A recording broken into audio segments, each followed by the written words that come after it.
ఐగుప్తులో ప్రియ దేవుని బిడ్డలారా, సంహార దూత ఐగుప్తులో ఉన్నటువంటి ప్రతి కుటుంబం తిరుగుతూ ఉంది.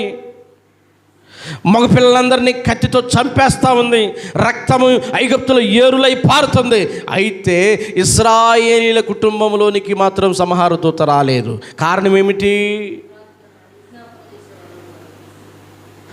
ఆ కుటుంబంలో ప్రియ దేవుని బిడ్డలారా, ఆ గడప కమ్ములకు రక్తం పూసింది. ఏం పూసింది? చెప్పండి. ఆ గడప కమ్మలకి ఏముంది? రక్తము పూసింది.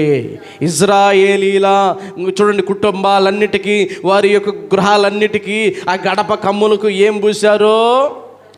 రక్తం పూశారు. ఆ సంహార దూత కత్తి తీసుకొని అలాగా చూడండి ఐగుప్తులో తిరుగుతూ గమనించండి, చంపడానికి వస్తూ ఉంటే ఐగుప్తుడు ఇల్లు కనపడింది. లోపలికి వెళ్ళింది. ఆ ఇంట్లో ఉన్న వ్యక్తిని తీసుకొచ్చింది. అమాంతంగా కత్తితో నరికేసింది. రక్తం సిందించింది, వెళ్ళిపోయింది. పక్కింటికి వెళ్ళింది దూత. పక్కింటికి వెళ్ళిపోగానే ఆ ఇంటికి ఏం పూసింది?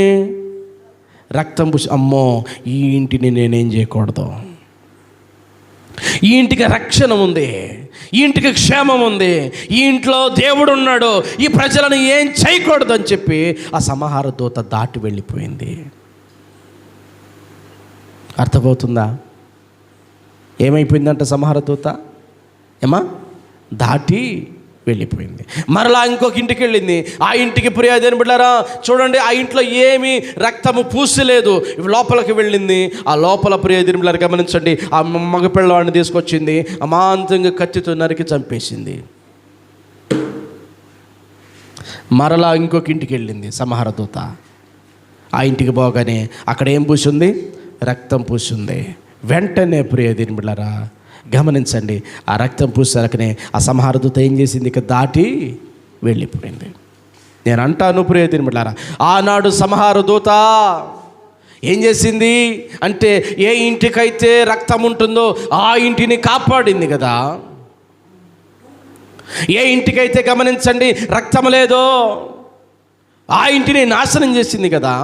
అట్టాగనే నేను చెప్తున్నా ప్రియ దేవుని బిడ్డలారా, ఏ ఇంటి పక్షానైతే ప్రార్థన చేసేవాళ్ళు ఉంటారో, కన్నీళ్లు కార్చేవాళ్ళు ఉంటారో, రోదన చేసేవాళ్ళు ఉంటారో, ప్రాధేయపడేవాళ్ళు ఉంటారో, విజ్ఞాపనం చేసేవాళ్ళు ఉంటారో, రోదన చేసేవాళ్ళు ఉంటారో, అర్థనాదము చేసేవాళ్ళు ఉంటారో, మొరపెట్టేవాళ్ళు ఉంటారో, దేవుని పాదాలు పట్టుకొని నిరంతరము కుటుంబం కోసం, కుటుంబ పక్షమై నా కుటుంబాన్ని రక్షించయ్యా, ఏ చీకటి పాపము నాయన, లోకము, అపరాధము, అన్యాయం, కష్టము, లేకపోతే శాతబడులు, దయ్యాలు, పేడ నా కుటుంబానికి రాకూడదయ్యా.